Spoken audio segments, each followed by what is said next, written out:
What's up, guys? Coach Garrett here. So today's workout is a benchmark.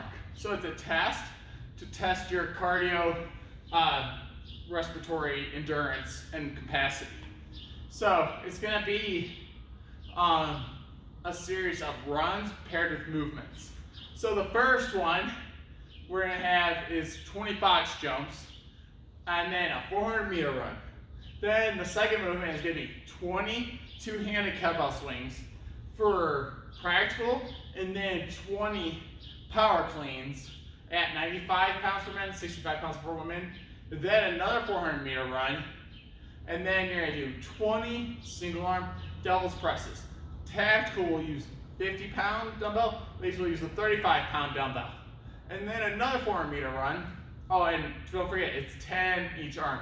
So you'll do 10, then you'll switch and do the other arm. Then a 400-meter run again. Then 20 burpee kick-throughs. And then another 400-meter run.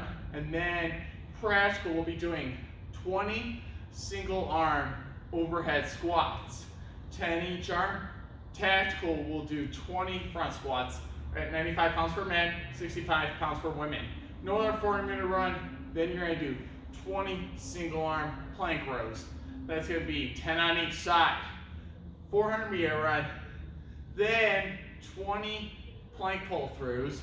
Tactical will use 50-pound dumbbell and 35-pound dumbbell for women. And then you will finish off with a 400-meter run.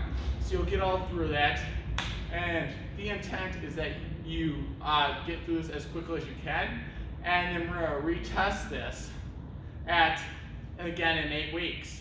Remember, the intent is cardiorespiratory endurance. So the weights should not feel too heavy, but allow you to move through quickly and work fast. And then you find your pace, push yourself on the run. And then record your time and make sure that you hit solid technique on all the movements. All right, because again, we're retesting these again. So the test is only as good as how you repeat it.